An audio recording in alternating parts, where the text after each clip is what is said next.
Welcome back, everybody, to Stereo and Beyond. It has been, I don't know, a week, maybe a little bit more since I last made a video. I was talking about my new center channel that you see here before you. And, I had made a video. If you hear beeping, it's the washing machine. I can't be bothered to get up. But it's it's been difficult a little bit with this center channel here. I needed to get my bearings first. Same with my MB Quad QLS 29s when I upgraded from the 2000s. I am running them with the grills off at the moment because they sound better with off the grills and don't give me that nonsense of grills degrade the sound and all that stuff. I believe it's speaker dependent. It's material dependent because I have done it with my 2000s and with those it didn't matter. But with these it does. Why? I have no idea. I also have been running my center channel on and off with the grill, and I think I prefer it with the grill off. They also say in the manual that, for acoustical reasons, you should run it with the grill off. I actually found a whole package of accessories for this center channel in the box. It had the jumpers and cleaning cloth, and I found the manual. They had everything. That's really nice. I didn't think it would come with that since it's such an old speaker, but everything is there original, and it's such a lovely speaker. Let me give you a little bit of a better look here. The finish is one of the best I have seen. SVS, the finish that they do is top of the line. The lacquer quality, piano black quality, it's amazing. But at the end, it's just lacquer and it's just pretty much a square box. But when you get a speaker that has shapes to it and angles and just rounded edges and it's just beautifully finished with real wood veneer, it's amazing. They actually milled the position for the tweeter. The tweeter is isolated from the rest of the cabinet. The mid-range is right below it. Two woofers. Thing weighs a lot. It's really dense. I haven't really isolated it too much with foam or anything like I did with my Ultra. But this stand is really solid and it has isolation between the legs. So the thing is isolated. And it's solid acacia wood. So no vibrations. And these speakers, the wall of these speakers is, this is one wall, but there's another wall within. The walls are about this thick. It's a brick. These things are isolated on bamboo cutting blocks, and the subwoofer, which is really surprising, by the way. This is the Dynavoice something. I can't remember from the top of my head. It's the big 15-inch model that they make. I've received this for review. I'm still waiting on the big classic towers, their new line. We have been in a new lockdown here in the Netherlands, so I don't know when or if they come my way, but if this subwoofer promises what the brand Dynavoice can do, I am really happy. And it's such an amazing value in my opinion. I will make a dedicated video talking more about it, but I'm just sharing with you that thing is it's boxing up against my SVS PB12 NSD, so that's something. But talking more about the center channel, I am using the included bridges that it comes with, speaker wires, really high quality bridges. I will replace the speaker wire, use different binding posts or banana plugs, because these are the standard, well, Nakamichi budget plugs. They work really well. I have them towards well, inweaved in my system, except on these.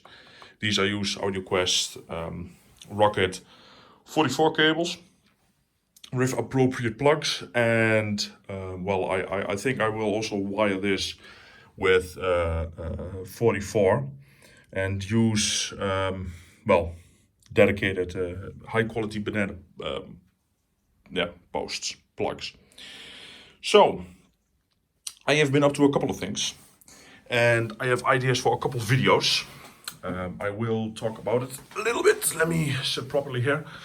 So I have done some experimenting with oversampling or upsampling, whatever you want to call it, pretty much the same thing, on my deck. What that basically means is this deck is capable of 384 kilohertz, but I am at the moment letting Tidal decide what kilohertz it should run at. That's basically what it's all about. With oversampling or upsampling, you tell it run constantly at the maximum kilohertz, yeah. And well, now I'm just letting Tidal decide. Run it at 44.1, 96 point something, 144. I don't know what all the steps are at the top of my head, but yeah, I've done some testing with that because actually it really surprised me. And well, the center channel, of course, this video is more about that.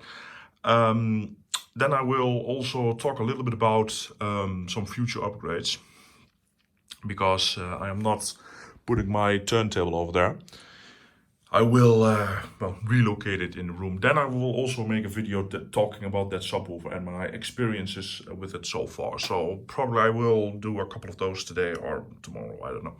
But I expect a couple of videos. I wanted to make them a little bit shorter and more to the point. I had filmed a video, but it was long and I want to cut it up a little bit. So, center channel. This thing is remarkably similar to the SVS. And if I compare the new prices, the SVS is absolutely the better value for money. I'm talking about the SVS Ultra.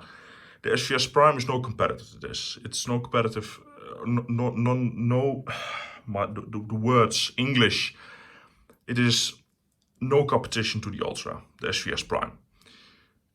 But Prime is more budget oriented and you get a lot of value for that amount of money.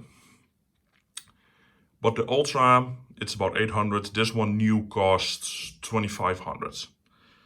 The current, well, replacement of this costs about 6 grand. When I did the calculation, it would cost this thing with current well, value and money and transfer, it would probably be around 3, maybe more. I forgot it, but it was more than 2.5 grand. It displays that extra in the craftsmanship and in the scale of the sound and the precision of the sound.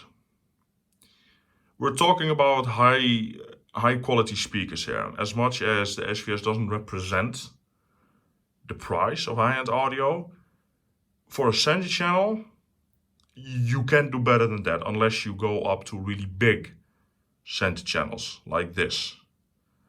Because when you upgrade a center channel to something the size of this, you get something that is really important with the center channel, and that's scale. A lot of home theater enthusiasts would say you need to get the same speaker that you use left and right. In my case, with movies, that's the Ambiquad 2000, and you put that in the middle. Because then you have timbre matched and size and everything, scale, towards the whole front stage. And yes, that is true. If you want to go absolute balls to the walls, perfectness, you would go that route. And a lot of people say when you get a small center channel, it's degrading the quality and the movie watching or series or whatever you're into experience, because it's a small speaker. And yes, you're right. With this thing, the sound is huge. I have had some experiences where people actually used full-sized speakers as their center channel. We have some home theaters and they put it all behind walls and etc. Screen in front of it, big projection screens, and then you can do that. Or in-wall speakers.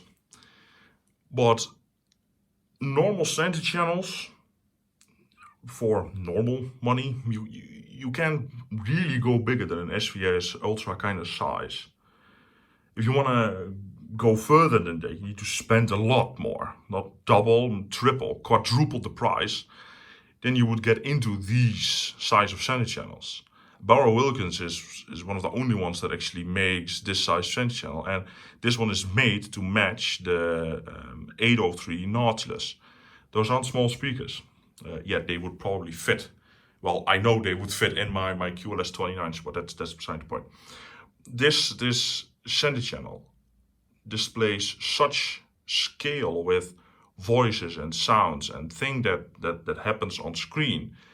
You actually get that scale matching that's happening with towers here. These aren't small towers. They look tiny compared to the QLS 29s.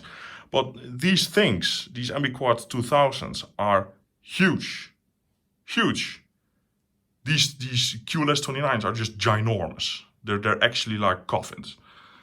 But when you get something as this center channel, and you match the scale with the left and right speakers, you get big sounds like I don't know, guns, tanks, ships, that stuff, Star Wars, and it matches, not timber matching, but the size, like an actual plane or car driving by. That's something to behold. For voices, etc., downstairs we have another small home theater, small center channel. It actually displays a really big sound. But when you're just watching movies, it's just talking, etc., then it's fine. You don't need a center channel this big. But in terms of scale and actual action, like explosions and that stuff, or something flies by and you actually get that size, it's really breathtaking. And that's the main thing that I noticed when I upgraded. Sure, I do notice the mid-range is more full, it's more present, but that's logical because this is a way bigger mid-range. But in terms of treble detail, I don't really think I gained anything. It's still clear, it's still really high quality treble. I actually want to listen to music that comes out of the center channel now, because, well, when I was just watching YouTube videos or just music in general, I didn't really like it on the SVS or my previous center channels, not because of the quality of the music, but because of the small scale it got. I am used to playing music from these ginormous speakers, but then you get music from a center channel that size, and it's just not up to par for me. At least it wasn't. But now, when I watch, I don't know, a concert or something, like I switch over to surround, because the scale is so much more. I've actually started to collect some surround sound music, DVDs and that stuff, because concerts, for example, and it's amazing to actually hear now a full scale, well, orchestra or band playing from a center speaker this size. So I would say, if you're watching just normal TV and etc., then get yourself a normal decent center channel and you'll be fine. When you have a really high-end home theater and you have the space, because this thing takes up a lot of space, for a center channel this size, you absolutely need to go for it. If you have matching, in terms of size, of course, you don't get a speaker like this and then run a small bookshelf. You get big towers, then you get a big center channel. And I'm talking about a big center channel. But if you're into music, surround music, or orchestras, or shows on television that include, well, singing, talent shows, that stuff, then a center channel this size actually shines, and it will demolish small center channels. Just because of the scale it can present. And that's amazing. So I would say in terms of the actual treble and voicing quality, I wouldn't say this is much better than an HVS Ultra. Sure, it's more expensive, so it should be a little bit better. And I guess it is. But you're already going from really good to a really good. It's more a flavor change. But one thing the HVS can't compete with, and the HVS Ultra had the Prime on this one. The HVS Ultra, I said in my review, it displayed such an amount of scale in comparison to the HVS Prime center channel. It was amazing. But that same jump, maybe even more, I got with this Nautilus HTM1 from Bowers and Wilkins, and that's been the main upgrade for me. Just the amount of scale that I gained. When I'm watching, I've been watching the new Hobbit and Lord of the Rings 4K remasters. Really amazing, by the way. They well, for example, when Azog, the White Orc, talked on screen, you would actually get a little bit overwhelmed by the depth and the scale of the voice. You actually got a sense that it is a big character. When watching movies, it's not about visual. I believe it's more about the sound it creates. Because that, well, creates the feeling that you're there. Sure, visual quality is important. But I have friends and people with soundbars. When I watch a movie, they have beautiful televisions, OLEDs, big ones. When I watch a movie and it comes out a little tiny soundbar, no thank you. It's such appalling. But when I watch a movie on I don't know, let's say a 24-inch monitor, I could sit a 24-inch monitor right there, maybe a little bit bigger, 27-inch, and I would still have this surround setup here with the Denon receiver. I would enjoy it much more than remove all my speakers and just put a little tiny soundbar there. For me, sound is more important than visual when watching movies, etc. So there you go. I'm curious, what do you have to say about that topic? Would you choose higher visual quality or higher audio quality with movies? I'm curious. So I think that's where I'm gonna cut it here. Next video I will be going to talk about the whole upsampling thing with that deck in particular and my experience, and maybe you could try some of that for yourself. So thank you for watching. Goodbye, and if you have questions, let me know, and I'll catch you next time. Goodbye.